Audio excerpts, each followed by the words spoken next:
When I bought a fixer-upper in the middle of the Scottish countryside with no renovation experience, I knew there would be challenges. I didn't expect one of those challenges to be lack of water due to drought, because it's October in Scotland. I'm into my second week of no running water, and any novelty it might have had has long since worn off. We've had some rain and it's drizzling at the moment, but it turns out it takes quite a lot of rain to make any difference to the water level in the well. And if I think about it for too long, I get stressed and thirsty. So instead of worrying about it, I'm going to keep going with the pantry project that I started last week, because there's nothing like a project to keep your mind off things.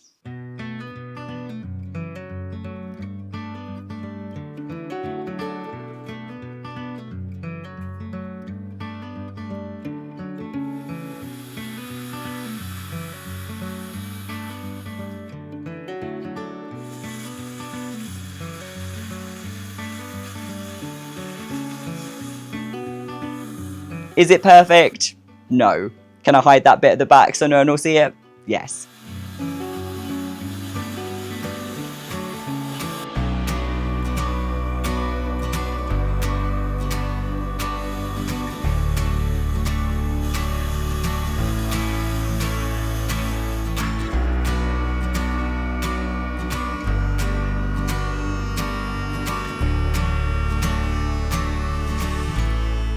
Okay, I have used pocket holes before, but it was on MDF, and all I learned from that was you can't use pocket holes on MDF, because MDF is just dust.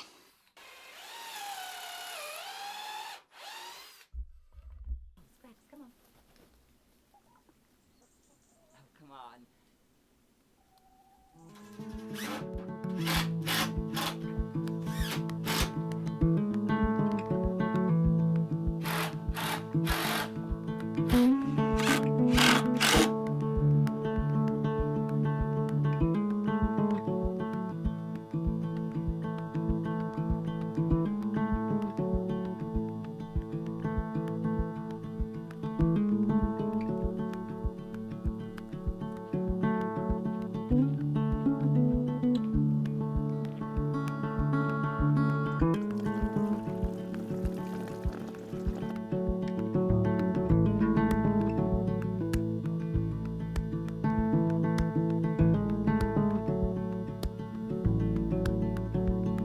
There's nothing like a coat of white paint to highlight every single imperfection. I could have bought a Kallax unit from IKEA, as that's pretty much what I built, but I didn't, partly because I've got plenty of experience assembling flat packs already, and my plywood furniture making clearly needs some work.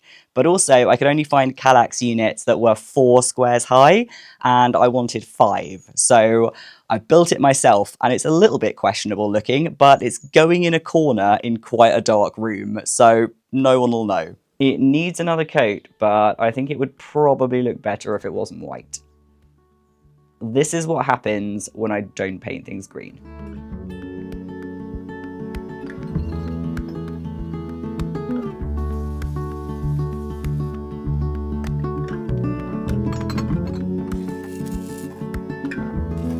Apart from my canning jars with 2-part lids, which I would love to be able to buy used, but it's hard enough to get them brand new, almost all of the jars that I use for making jam and pantry storage are secondhand. So I spend quite a lot of time getting labels off them. And I know you can get proprietary label remover cleaner, but WD-40 is my favourite way of getting labels off jars. And I've always got a can of it kicking around because my dad had about 5. And I don't know if anyone's ever used an entire can of WD-40 in their lifetime, and he certainly didn't, so now they're all mine.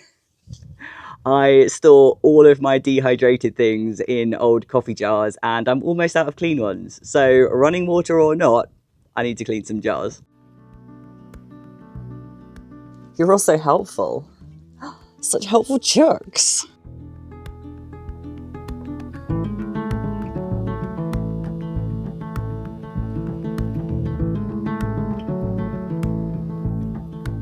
They'll obviously need a good wash in hot soapy water before food goes anywhere near them, and I'll boil up some water and do that later on. But all of the labels are off, And I'm going to have some more jars to store my dehydrated food in, which is great because I've got loads of things that I want to dehydrate over the next few days.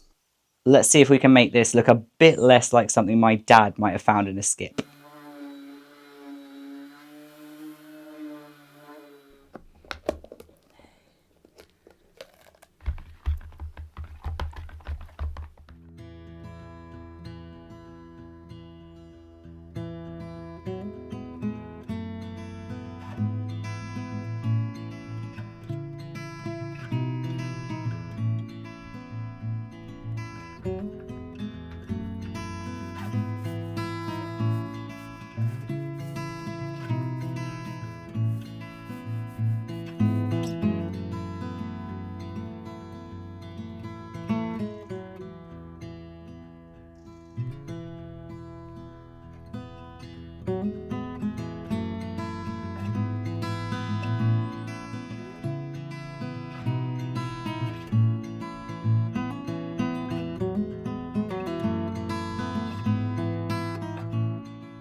Most of my daily routines have been a lot more complicated over the last week or so because it turns out that things like washing and skincare are a lot harder when you don't have any running water. But I vowed to be better at looking after myself this year, which is why I'm working with Skin and Me for this week's ad.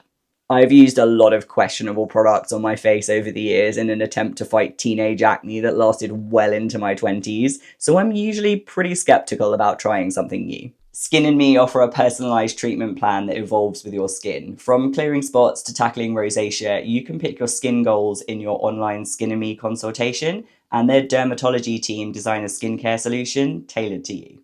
The Skin and Me Daily Doser targets cosmetic concerns such as skin texture, visible pores, and overall skin health. Made to order and unique to you, the Skin and Me Daily Doser has your name on it for a reason. Twist to dispense exactly the right dose for your skin. You can incorporate the Daily Doser into your skincare routine alongside Skin and Me's cleanser, moisturizer, serum, and sun cream. Carefully designed to support your skin barrier, all of their formulations are made with gold standard ingredients and they're vegan and cruelty-free.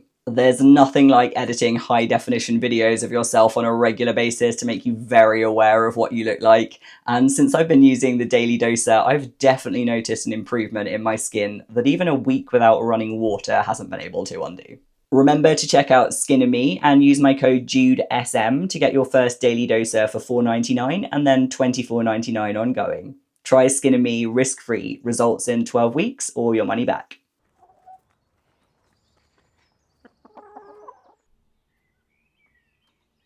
It's the first 2 jumper day of the season and I've had to move my shelf painting inside because it is way too cold to get paint dry outside.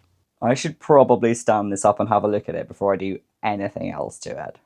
I've got no idea if it's level, but from a distance, doesn't look too bad.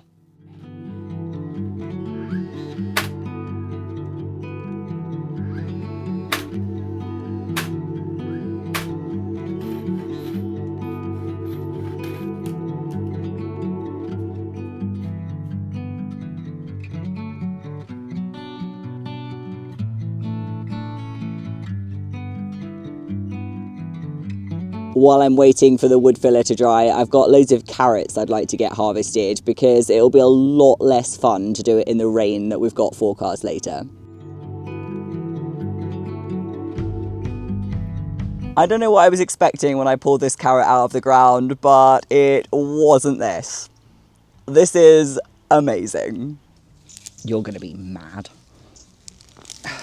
Oh, wow! Okay, you are mad, but not at all in the way I was expecting. That is massive. I could club someone to death with that carrot.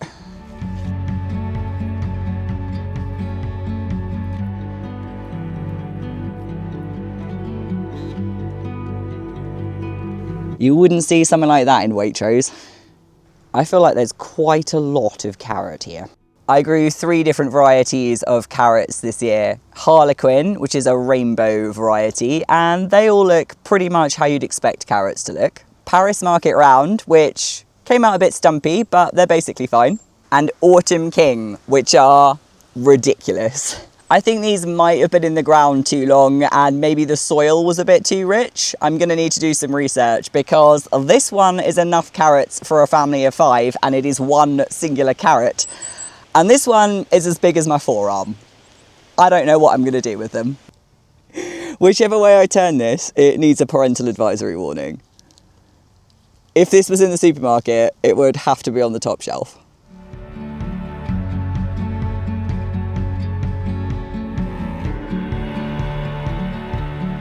I'm going to weigh all of my carrots on my bathroom scales, which is absolutely not what I should be doing with my time, but I feel like I need to know for science.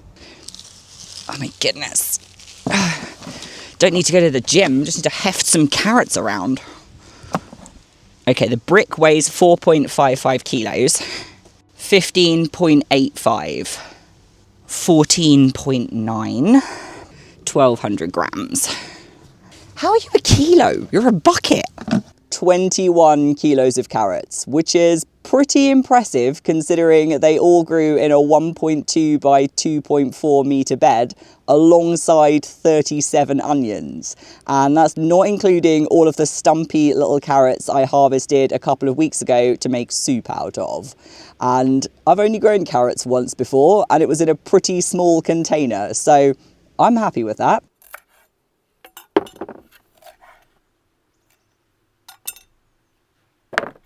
There seems to be quite a lot of different ways of preserving and storing carrots, and I've only really got experience with freezing and dehydrating them. My freezer is full and I don't have space anywhere there's electricity to put another one, and I am going to dehydrate some more, but my plan for the unblemished carrots is to store them in sand to keep them damp and cool for as long as possible. In an ideal world, they'd be in a metal box rather than a plastic one to stop rodents chewing through it, but I didn't have a metal box, so I'm gonna have to live to regret it. I've covered the top with a damp potato sack to keep the moisture in, and I'm gonna put some hardware cloth over the top to stop anything burrowing in from the top. And even if this is an experiment that doesn't work, at least I'll have learned something, and I've got plenty of other carrots that I can preserve in different ways, so I'm probably not going to starve.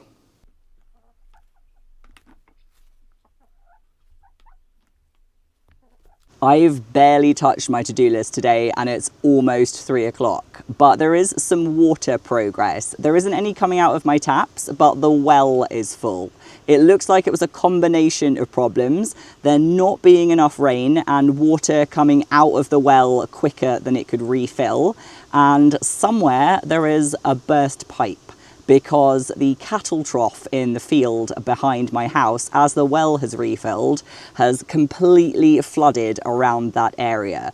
I still don't really know that much about how wells work, but I know a lot more now than I did 10 days ago. I am the last house on the well. There are 4 other houses and a cattle trough higher up than me. And it's not a case of it fills everybody else and then it fills me. But I think because the issue is where the cattle trough is, I think all of my other neighbours have some kind of water coming out of their taps. And hopefully, at some point when the pipe is repaired, I will also have water coming out of my taps. But there's a big airlock that's going to need to be cleared and a broken pipe that's going to need to be dug up. So who knows when that's going to happen. If nothing else, I'm learning to be very economical with my water use, which can only be a good thing.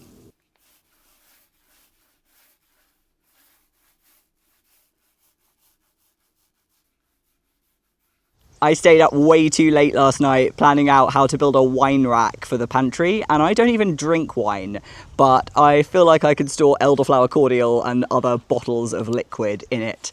And I made a little mock-up of what I want to make, and it's going to slot into one of the cubbies in the shelving unit that I've built. And I watched a couple of YouTube videos and tried to figure out exactly how to make the pieces that I need. I've got loads of offcuts of wood from my raised beds, and I'm going to try and use that. And hopefully I can start it and finish it today. But it's 4:10, so I've got less than 2 hours of daylight. I feel like it's going to be a long evening.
I've still got 6 more pieces to cut and I'm going to need to use quite a lot of filler, but there's a chance I might be able to make this work.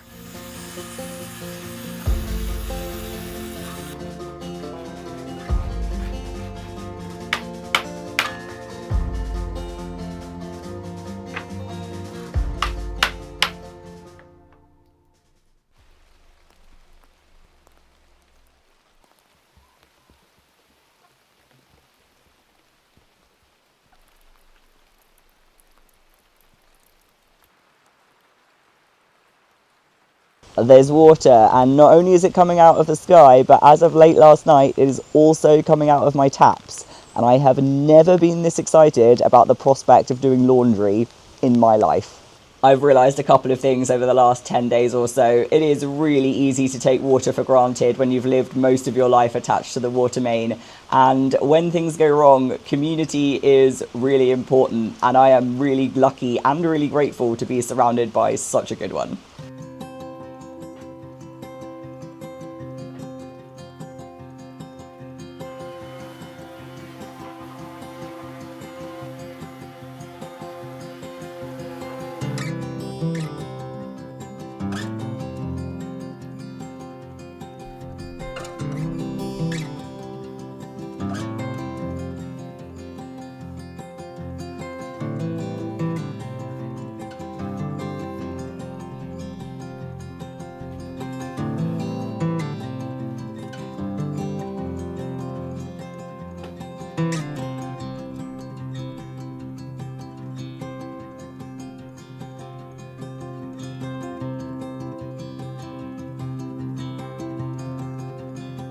You fit when you're in the shed, so if you don't fit now, I'm going to be furious. No, no, no, no. Okay, maybe you did go up this way around. Ah. I've just remembered that this bit only went in from the back because clearly this wasn't level. So I've got to move the shelf out again.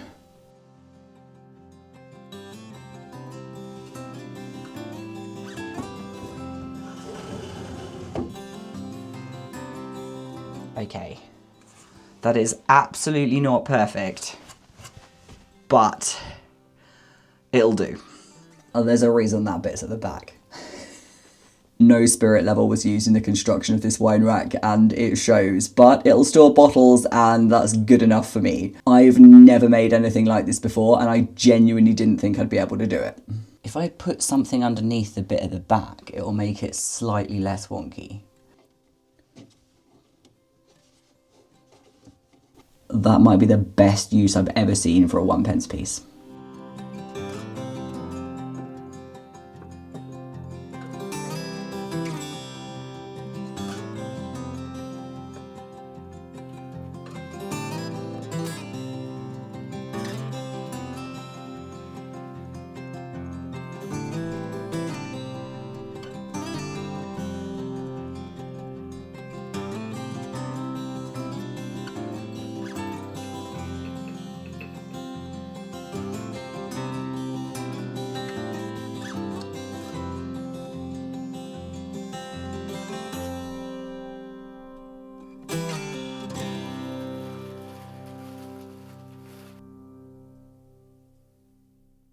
This room's gone from a neglected storage graveyard to possibly my favourite space in the house, which isn't bad for 2 weeks' work and just over £200.